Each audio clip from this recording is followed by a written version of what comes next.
You're anxious, exhausted, and stressed out every single day, wired but tired. From the outside, you look fine, you're functioning, you're showing up, you seem to be handling things. But inside, you're running on fumes, tense, on edge, stressed, anxious. You lie down to rest and your brain turns on like a switch. Racing thoughts, a heart that won't slow down, a body that has forgotten what it feels like to be calm and rested. That is what happens when anxiety runs long enough to dysregulate your entire nervous system. That's why I want to show you exactly what nervous system dysregulation is, why it's the hidden engine driving your anxiety, and the specific steps that begin to reverse both. At the end, I'll share something most doctors never get to. Hi, I'm Dr. A. I'm a quadruple board certified psychiatrist and anxiety expert. Now, most people think anxiety is just a thinking problem. Too much worry, too much overthinking, a mind that won't quiet down. And yes, anxiety lives in your thoughts, but there is more happening underneath the surface. When anxiety becomes chronic, it stops being just a symptom. It starts rewiring the system underneath. That system is your nervous system. Think of your nervous system as the command center for your entire body. It controls your stress response, your sleep, your heart rate, your ability to feel calm, your ability to recover. When it's working properly, it moves fluidly between two states. Fight or flight, your activated alert state, and rest and recover, your calm healing state. Anxiety pushes into your fight or flight. That's normal. That's exactly what it's designed to do. But when anxiety becomes chronic, when the pressure never fully resolves and stress keeps stacking year after year, your nervous system struggles. It gets stuck, locked in fight or flight. Even when the threat is gone, even when you're safe, even when you're lying in a safe and quiet dark room. That's nervous system dysregulation at work. And here's why this distinction matters so much. Treating anxiety without addressing nervous system dysregulation is like mopping the floor while the tap is still running. The underlying problem remains. You can manage the symptoms, but until you fix the system underneath, the wired but exhausted cycle keeps coming back. In a moment, I'll show you the hormone at the center of this. But first, I want to share something that happened in my office that I think you'll recognize.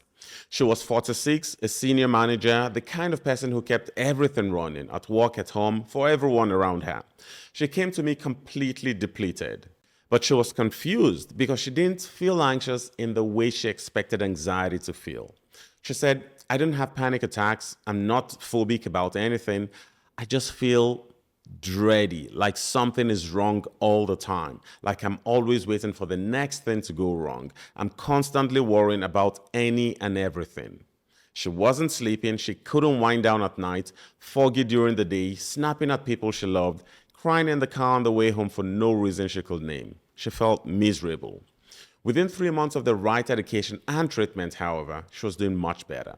And what I told her, I'm about to tell you. Here's one of the things chronic anxiety and nervous system dysregulation are doing inside your body right now. They're breaking your cortisol rhythm. Cortisol is your primary stress hormone. In a healthy, regulated nervous system, it follows a clean, natural arc. High in the morning, it's what pulls you out of sleep. Then it gradually drops throughout the day so your brain can wind down, recover, and sleep deeply at night. But when anxiety keeps your nervous system locked in fight or flight, cortisol stops following that arc.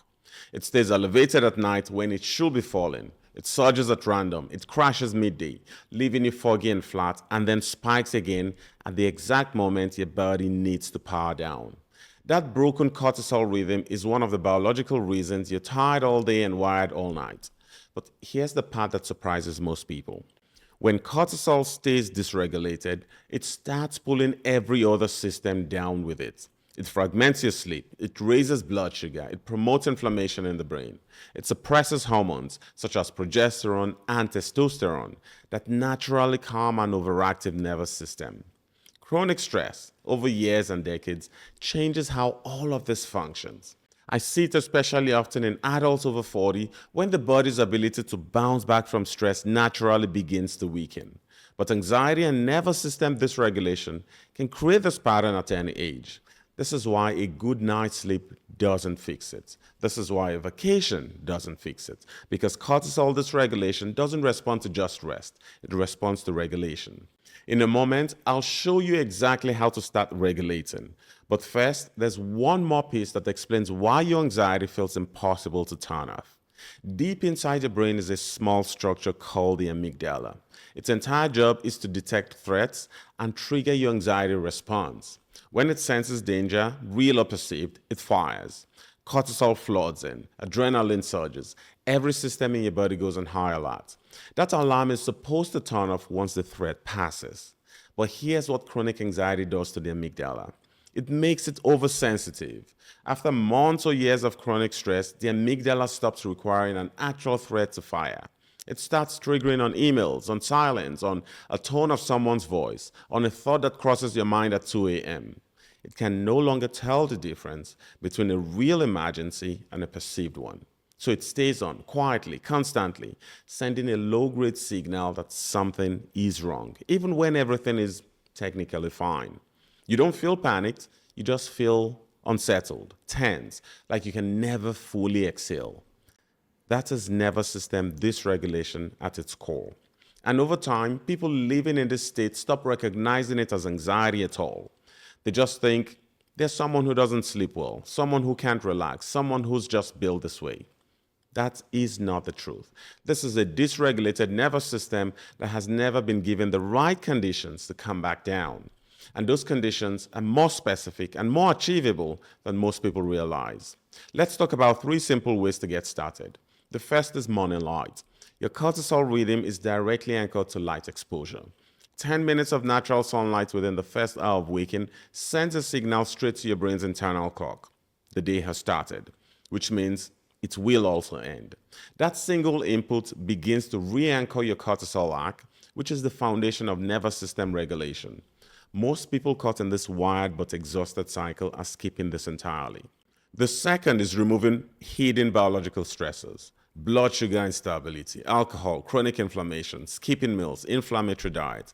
These act as invisible physiological triggers that keep your nervous system in fight or flight, even on days when your life feels manageable. They feed cortisol dysregulation quietly from the inside, and they undo whatever progress you make everywhere else.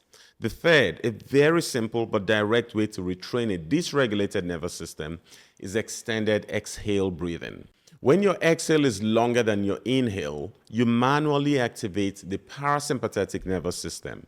That's your rest and recover branch, the one that anxiety and dysregulation have suppressed. This is not a relaxation technique, this is neuroscience. Done consistently, 5 focused minutes a day, especially before sleep, it begins to lower your baseline cortisol, calm the amygdala, and teach your nervous system that it is safe to calm down. The physiological sigh is a simple breathing technique you can use. You take 2 quick inhales through the nose. The second inhale fills the lungs completely, followed by a slow, long exhale through the mouth. This pattern helps reopen tiny air sacs in the lungs and signals the nervous system to quickly shift from a stress state to a calm state. Now, I have to say this about sleep. Everything driving the wired but exhausted cycle gets dramatically worse when sleep is broken. And sleep is one of the most powerful levers you can pull to regulate both anxiety and a dysregulated nervous system. I created a free sleep guide specifically for people stuck in this pattern. Anxious nights, waking at 3 a.m., mind already running before you've opened your eyes. It covers the exact steps to begin restoring your sleep and calming your nervous system at the same time. It's free. The link is in the description below. And if you want to understand more about what's causing your anxiety and how to calm it fast, watch this video next.